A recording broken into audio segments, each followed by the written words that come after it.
Assalamualaikum warahmatullahi wabarakatuh.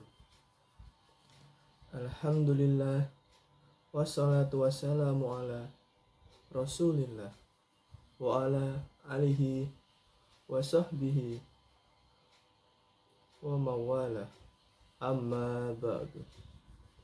Segala puji bagi Allah dan sholawat serta salam untuk baginda Rasulullah, para keluarganya, sahabat, dan orang-orang yang tunduk lagi taat kepada beliau apapun setelahnya.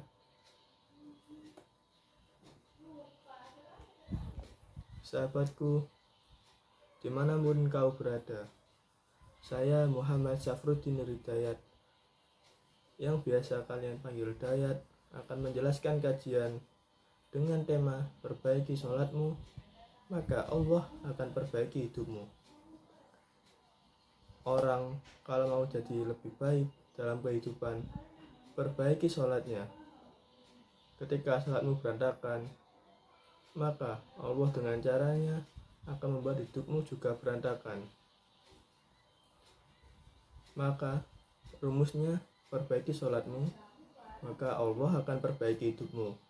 Jaga sholatmu, maka Allah akan jaga hidupmu. Wa amur ahlaka bisolah, dan perintahkanlah kepada mereka untuk sholat. Wastobir alaiha, dan sabarlah dalam sholat itu. Sabar dalam artian kita tumakninah dalam sholat. Kalau sholatnya sudah benar, sholatnya sudah baik, maka la nas'aluka rizqo, jangan pernah bertanya tentang rezeki. Kenapa? Karena nahnu narzuquka, kami akan menanggung rezekinya. Dan wal akibatu littaqwa, dan itu adalah akibat mereka bertakwa kepadaku. Quran Surat Toha ayat 132. Sholat itu satu hari 5 waktu, yaitu ada subuh, duhur, asar, maghrib, dan isya. Kalau kita lihat, Allah Subhanahu wa Ta'ala memerintahkan kita lewat Nabi Muhammad untuk menunaikan sholat berjamaah, dan sangat dianjurkan untuk kita sholat di masjid. Artinya apa? Ketika kita subuh beraktivitas, duhur kita kembali ke masjid. Kalau saat duhur kita beraktivitas, asar kembali ke masjid. Asar beraktivitas, maghribnya kembali ke masjid. Maghrib beraktivitas, isyanya kembali ke masjid. Isya beraktivitas, subuhnya kembali lagi ke masjid. Dari Abu Hurairah radhiyallahu an, ia berkata bahwa Rasulullah Shallallahu alaihi wasallam bersabda, "Ara'aitum a'lau anna nahara bibab ahadikum yakhtasilu fihi kulla yaumin khamsa, ma taqulu dalika yubki min daranihi?" Qalu la yubki min daranihi syai'a. Qala fadhalika mislu sholawatil khams yamhullahu bihal khotoya, yang artinya, tahukah kalian, seandainya ada sebuah sungai di dekat pintu salah satu seorang di antara kalian, lalu ia mandi di air sungai itu setiap harinya 5 kali, apakah akan tersisa kotorannya? Walaupun itu sedikit, para sahabat menjawab, tidak akan tersisa sedikit pun kotorannya. Lalu beliau berkata lagi, maka gitulah perumpamaan sholat 5 waktu, dengannya Allah menghapuskan dosa. Hadis riwayat Bukhari nomor 528 dan Muslim nomor 614. 67. Sholat bukanlah sekedar rutinitas keagamaan. Perlu diingat bahwa sholat itu merupakan interaksi langsung kita kepada Allah Subhanahu wa Ta'ala. Jadi, kalau hidup kita terasa masih kurang baik atau kurang mulus, jangan tanyakan kepada siapa, tapi tanyakan kepada diri sendiri, apakah interaksi kita atau sholat kita sudah terevisi atau masih remedi. Bagaimana sih cara kita untuk memperbaiki sholat? Memperbaiki sholat bisa mencakup aspek-aspek, yaitu seperti khusyuk, tumakninah atau ketenangan, lalu waktu, kebersihan, berdoa, dan bertaubat. Belajar dari ulama dan ahli ibadah, berdoa dan bertaubat,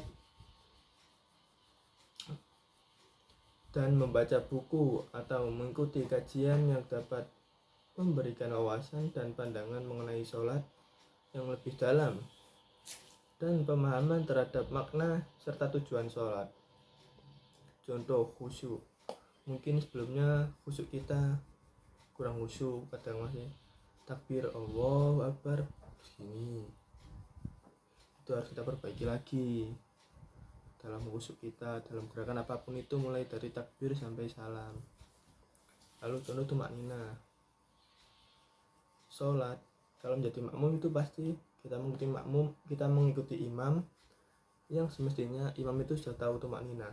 Permasalahannya di sini ketika kita sholat sendirian, mau sehabis Allahu Akbar langsung ruku, langsung sami Allahu liman hamidah. Setelah membaca bacaan sholatnya, hendaklah baiknya kita berhenti sebentar, tumakninah, lalu gerakan selanjutnya kita lakukan. Lalu contoh waktu. Nah, ini gengsi yang paling sering adalah lalai dalam waktu sholatnya. Mungkin kita ketika adzan masih di kos untuk anak kuliah, tidak segera berangkat, ataupun bisa mengentengkan waktu sholat. Ayo sadan rek, walah sesuk sholat dhewe ae ning kene kok ae. Wah, bahaya. Lalu contoh kebersihan. Kebersihan di sini adalah revisi untuk tempat ibadahnya maupun diri sendiri. Kebersihan dalam arti menjaga apapun dari hadas. Dan contoh tujuan sholat. Nah, ini tujuan sholat perlu diperbaiki karena sholat itu kita berbicara atau komunikasi dengan Allah, Tuhan kita. Kalau sholat kita tujuannya hanya untuk sekedar sholat dan biar kelihatan ke orang-orang lain supaya kita terlihat alim karena sholat 5 waktu, itu salah. Lanjut, ketika seseorang fokus untuk memperbaiki sholatnya, ia tidak hanya meningkatkan hubungannya dengan Allah, tetapi juga mempengaruhi aspek-aspek lain dalam hidupnya. Sholat yang berkualitas membantu seseorang untuk meningkatkan kesadaran spiritual, mengatur waktu, meningkatkan disiplin, dan memperbaiki karakter. Dengan demikian, Allah bakal mengabulkan doa-doa dan memberikan petunjuk dan memberikan berkah dalam kehidupan kita sehari-hari. Ada lagi terakhir dari hadis riwayat Tirmizi nomor 413 yang artinya, sungguh amalan yang pertama kali dihisab adalah sholatnya. Maksudnya ketika hari kiamat dan kita dibangkitkan dari alam kubur dan dikumpulkan di barzah, itu nanti ketika yaumul hisab, yang bakal dihitung pertama adalah amalan kita ketika sholat.